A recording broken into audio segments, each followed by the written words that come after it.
Episode 6 begins with a flashback to the Necrozoic capital in the year 434 according to the Great Calendar. Leonis enters the castle and is greeted by Roselia inside a room. It turns out the demon lord Leonis has just finished a battle and emerged victorious, even though he almost died twice.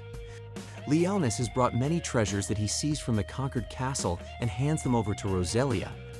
Roselia is impressed by Leonis because he has grown stronger. Leonis mentions that it's thanks to the powerful magic knowledge he acquired from his new comrade, Blackus Shadow Prince. Blackus also taught Leonis new magic. Roselia then rises from her seat and announces that she will throw a celebration for Leonis' victory.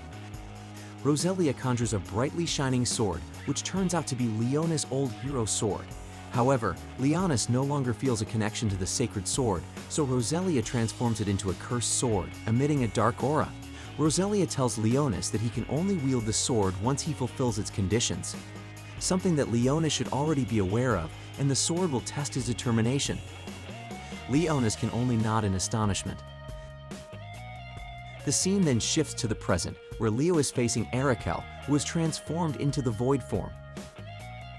Leo attacks Arakel with fire magic from his magic staff, but Arakel escapes underground.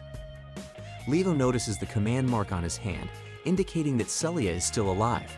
The Void's goal might be to lure Leo. Blackus emerges from the shadows behind Leo, considering their encounter with their arch-nemesis after 1,000 years is unlucky. However, Leo maintains a positive outlook, thinking that if Arakel can rise again, Roselia might also be somewhere out there. Blackus looks back at the children who are watching them from outside the house. He suggests that Leo doesn't need to go through the trouble of protecting these weaker individuals. Seeing the children's gaze, Leo feels that it's a common occurrence. Since becoming a hero, humans have always looked at him with fear due to his power. Leo feels that this fear hasn't changed in 1,000 years. As a demon lord, he desires such fear. But suddenly, a young girl thanks Leo for protecting them and pleads with him to save Celia. In his heart, Leo is puzzled by why the young girl is not afraid of him. Upon hearing this, Leo assures them that he will rescue Celia and bring her back. Before leaving, Leo casts a protective barrier and summons 2 of his troops at the location to ensure the children's safety. In his heart, Leo realizes that he isn't obliged to protect this place if it's attacked, but the demon lord will fall if he neglects his territory. As he prepares to leave, Leo sees Blackus unwrapping a package containing food he obtained. Leo takes and eats the food as he is hungry. Shortly afterward, Blackus hears something and, upon investigation, discovers it's a communication device in the form of an earring that Celia often wears. Finna's voice can be heard asking if Celia is alright. Elsewhere, Sakuya, Regina, and Finny are battling a Void Hydra in front of them.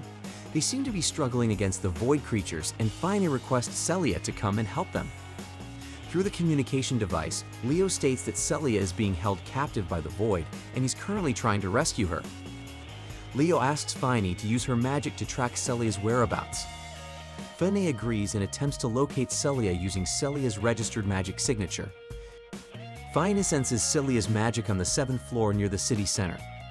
Leo receives this information and thanks Finny for her help. After delivering the message, an unexpected attack from the Void occurs, appearing suddenly, and Finny can't evade it. Fortunately, Sherry is there and prevents the attack from reaching Finny. Sherry moves so swiftly that Finny and Regina are left bewildered by what just happened.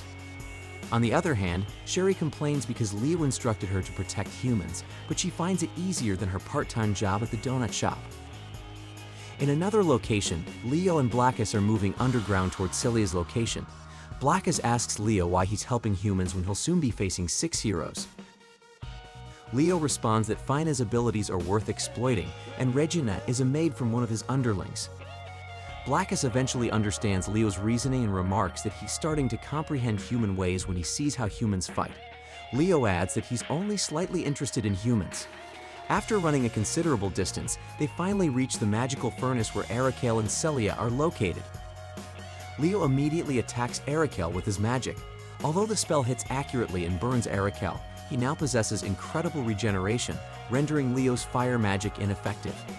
After receiving the attack, Arakel speaks to Leo, claiming that Leo died 1,000 years ago. Leo responds that he didn't die, he merely sealed his soul. Arakel states that the world has changed. The The world will be born from nothingness, and the void is a blessing for the world, and he believes he's the chosen one. Using telepathy, Leo attempts to communicate with Celia, who is currently imprisoned elsewhere. Arakel tries to attack Leo using his roots. Leo tries to counter the roots, but they regenerate very quickly. Blackus also attacks Arakel with his magic to support Leo. Blackus has a hunch that their magic is weakening.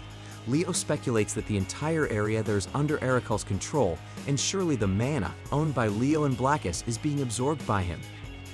Arakel then releases an 8th level holy incantation, Lex Megiddo, which attacks Leo and Blackus relentlessly.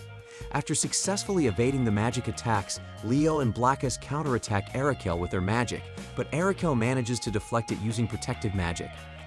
Arakel laughs in satisfaction. Blackus believes that Arakel is growing stronger as he absorbs power from the mana crystal behind him.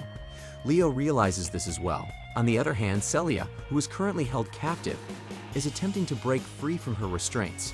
She is eager to join Leo in battling Arakel. Utilizing her strength, she tries to summon her Excalibur to cut the entangling roots. Leo and Blackus launch a combined attack against Arakel, but their assault is repelled by his magic. Leo can't unleash his full power yet as he's still trying to locate Celia, and he's concerned that his attacks might harm her as well. Curved objects resembling sickles emerge from the blood oozing from Celia's body, slowly cutting through the entangling roots. From a distance, Leo spots Celia emitting a red magical glow. Swiftly, he tosses Celia's earring, which is stained with his blood, towards her. The earring enters Celia's body, and at that moment, magical energy surges within her, causing a pair of wings to sprout from her back. Celia is now able to break free from Arakel's entanglement. Blackus, who is exhausted, bids farewell to Leo temporarily, as he needs time to rest and regain his strength. Celia rushes to assist Leo. Leo notices that Celia has managed to awaken some of her vampire powers, attributing it to the earring with his blood. Arakel, growing angrier, unleashes a level 10 spell. Blackus, witnessing this, believes Arakel intends to obliterate everything with his magic. Seeing this, Leo decides to deal with Arakel first and asks Celia to protect him while he prepares to unleash his ultimate magic, as it will take some time. Blackus, who observes Leo about to draw his cursed sword, becomes concerned because once it's drawn, serious consequences will follow. The condition for drawing the cursed sword is to protect the kingdom. Leo, accepting all risks, pulls the cursed sword, which is surprisingly within his magic staff. As he draws the cursed sword, Leo proclaims with the sword that, as the demon lord, he designates the 7th Assault Garden as his kingdom, and all its inhabitants are his people, and he will protect them all. He refers to the cursed sword as the Devil's Sword Dainzulf. Blackus witnesses the ritual and realizes that his sword approves of Leo's agreement. Arakel is greatly astonished by how Leo can wield the sword. With the Devil's Sword, Leo swings it towards Arakel, and with a single slash, he obliterates Arakel. Arakel's defeat causes the void creatures attacking 7th Assault Garden to vanish simultaneously. The leaders of 7th Assault Garden see that they have successfully defeated the void creatures, and the stampede has subsided. They also don't detect Arakel, whom they referred to as the Void Lord, who was previously in the magical furnace. They assume that the Void Lord is trapped in the magical furnace and has disappeared. The leaders express their relief and consider themselves fortunate. Leo and Celia, emerging from underground through a drainage channel, are welcomed by Regina, Fina, and Sakuya. They are safe, although the city has suffered some damage. The next morning, Leo, who is still lying in his bed, feels pain all over his body. He can't believe that a demon lord like him seems to be experiencing muscle soreness. Leo thinks it might be the effect of the seal of the Devil's Sword, which seems too heavy for his petite body. Celia enters Leo's room carrying a sandwich and a plant-based medal created by the children they protected earlier. Celia, a bit shyly, explains that when using her Excalibur, she loses a significant amount of blood, and now she wants to replenish her blood with Leo's. Leo understands and allows Celia to suck his blood by biting his index finger.